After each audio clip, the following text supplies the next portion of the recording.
Saya tuh pernah nangis ketika di Bandara Jakarta ketemu orang wireng, serai melarat, jelas melarat, wireng. Ini ketemu saya cium tangan, Gus saya ini itu habis dari Selandia Baru, kerjanya dia itu ikut apa mancing gitu, mancing ikan tuna di Selandia. Kalau saya di tengah laut itu sampai 2 bulan. Hiburan saya itu hanya ngaji jenengan lewat YouTube. Coba orang di tengah laut ngaji. Wah itu seneng pojok bumi. Jadi ini umat Rasulullah Shallallahu Alaihi Wasallam. Makanya kalau suwon jenengan yakin saja terhadap syafaatnya Quran, karena semua malaikat itu kena aturan. Di antara aturannya adalah tidak boleh menyiksa orang yang di hatinya ada Al-Quran. Fa inna Allaha ta'ala la yu'adzibu qalban wa al-Qur'ana, karena Allah tidak akan menyiksa hati yang ada di Quran, yang ada Qurannya. Sehingga memiliki jelas gini riwayat saking Ibnu Katsir, sebagai pulau percaya.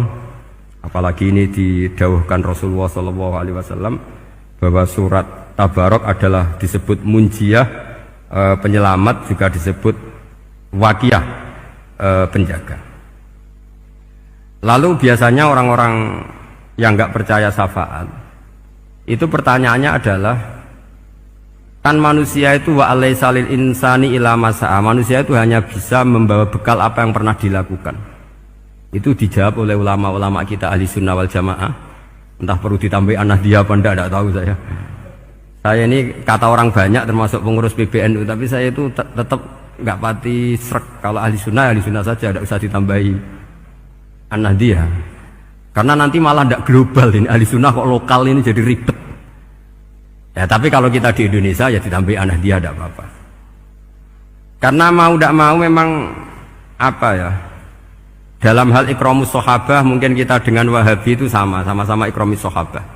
Tapi dalam hal percaya wasilah kita ini ada miripnya dengan Syiah, karena Syiah percaya wasilah, NU percaya wasilah. Tapi dalam bab ikramu kulis sahabah beda kita dengan Syiah. Fa innas Syiin itu ada sahabat yang dihormati, ada yang enggak.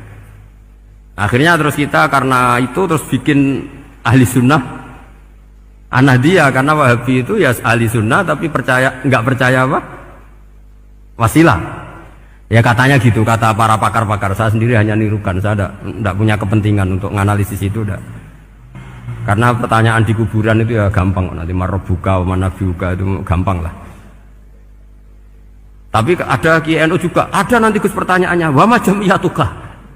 Waduh ribet itu, lama-lama wama hizbuka, partai kamu apa? Ribet kan kalau semua orang kreasi nambahin, malah ribet kan.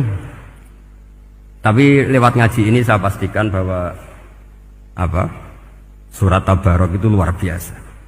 Terus saya teruskan. Wa qad rawat Tabrani wal Hafidz Adhi al-Muqaddasi min tariqi Salam bin Sadrusih qala Rasulullah sallallahu alaihi wasallam suratun fil Qur'ani khosomat an sahibiha hatta adkhalathul jannah.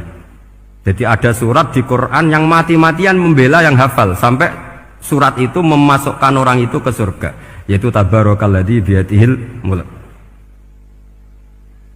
Ini yang An Ibni Abbas dan qala doroba badu ashabin Nabi sallallahu alaihi wasallam khifa'u ala qabrin wa wala yahsibu annahu qabrun fa idzan qabru insanin yaqra'u suratal mulki hatta khatamaha fa atan nabiyya sallallahu alaihi wasallam faqala hiyal mani'ah hiyal munjiyah tunjihi min adzabil qabri.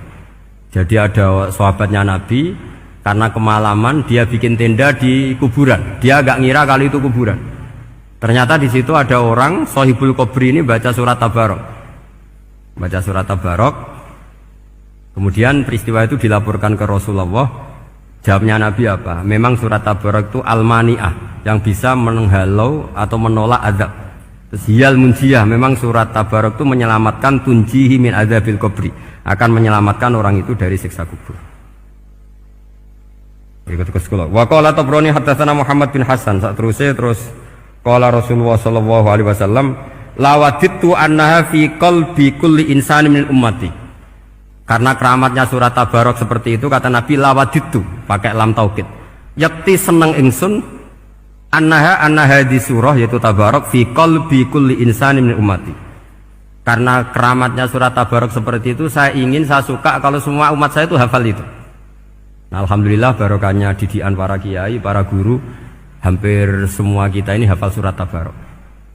Daripada yang kampanye harus hafal Quran semua, ya sudahlah, ini al-maisur la yasqutubil ma'sur, atau ma la yudraku kulluh la yudraku kulluh.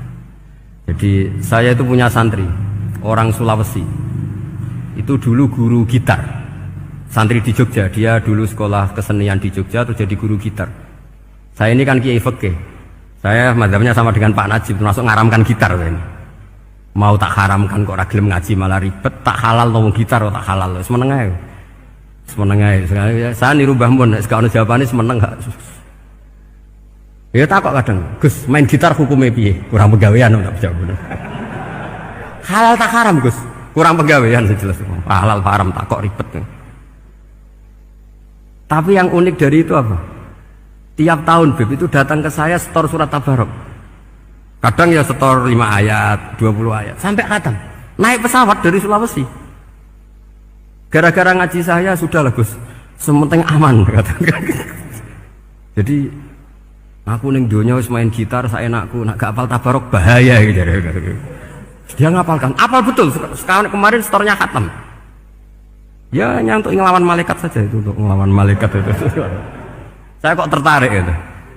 Lah yang repot saya, Beb, saya kiainya ngajarkan itu tapi lupa ngajarkan haramnya yang gitu-gitu. Wah ya ribet, ya sudah lah, nanti biar virusi Allah Subhanahu wa ta'ala. Sudah itu sudah. Karena jadi kiai itu repot. Saya pernah, Beb, tanggal 1 Syawal itu punya teman zaman di Sarang. Wong wis wireng kriting soer wis wireng kriting. Jarang ke saya tanggal 1 Syawal kecuali pas itu. Ternyata datang tuh karena teman saya, semakan senior saya, mau teko mau ngijazahi saya. Gus, kowe nak dadi kiai sing hati-hati. Aja geman dalil sing kira iso nglakoni. Ono apa? Dia itu datang ke saya berarti tanggal 2 ya, tanggal 2 sore. Dia itu pas Idul Fitri itu pidato. Man shoma Ramadan wa atba'ahu sitan bin Syawal faka'annama shomat dahrakullah. Itu orang lugu-lugu poso. Bareng tanggal loro-loro pas wandekne rokokan. Wong lugu-lugu, wah rugi bah aku poso jebule jenengan ra kena dinut. Jadi semuanya yang poso 6 hari itu ngikuti kiai itu. Ternyata pas disowani pas rokokan, rugi bah aku anut jenengan. Tak nut-nut poso jebule jenengan gak poso. Aku yang mending ngene, lha opo pe dalil ngono barang lho, lha opo ora iso nglakoni. Makanya ini hati-hati para kiai, nek dalil sing ora iso nglakoni ora usah. Nak khutbah id ora usah cerita poso 6 hari, kok malah diciri orang. Ya cerita wae wong nak berposo dosane di sepuro insyaallah, pokoke yang gampang-gampang saja. Nak dolan ning gone wong awan-awan dosa ganggu. Nak ra dolan sombong gak gelem silaturahim. Wae ngomong yang umum-umum saja. Jangan dalil poso 6 apa? Hari itu sekali ada yang anut ternyata kamu ndak bisa, wah itu repot. Ya jadi saya berharap sekali keyakinan guru-guru kita bahwa Al-Quran mensafaati itu kita terima. Kita terima an ilmin wa an bayinatin wa an hujatin. Kita bukan sekedar terima karena itu dawai guru, enggak, tapi satu bayinah. Yaitu logikanya adalah malaikat itu mukallaf. Mukallaf itu kena aturan hukum. Jika manusia kena aturan hukum harus menghormati orang hafal Quran, maka malaikat juga kena aturan yang sama, yaitu harus menghormati yang hafal Quran. Jadi boleh kamu nanti ketemu malaikat mungkar nakir, sertifikat Iqra khatam, qiraati khatam, syahadah saya hafid terbaik. Ya supaya dia enggak sembarangan nyiksa kita. Wah aku yakin mesti gak wani, yakin jajal sebenarnya. Tapi sampean matur, ojo tes tapi. Karena sekali dites bulet tuh. Ya jadi ini jelas ya, dawuh Nabi ketika cerita keramatnya surat Tabarok, dawuh Nabi lawaditu anha fi qalbi kulli insanin min ummati. Wa qad rawa hadzal hadits Abd bin Humaid fi musnadihi bi absato min hadza. Faqala, ada yang cerita lebih detail di riwayat itu, fa innaha al-munjiyah wal mujadilah tujadilu auto khosimu yaumal qiyamah inda rabbiha liqairiha. Nah ini lebih gampang lagi. Surat Tabarok itu mati-matian bela yang baca. Semoga riwayat ini yang benar, bukan li hafidhiha tapi li qari'iha. Sampeyan milih riwayat yang hafal apa yang baca? Baca apa hafal? Baca apa hafal? Korupsi kabeh guys. Jadi ada riwayat itu tujadilu au tukhasimu yaumal qiyamah inda rabbiha liqari'iha.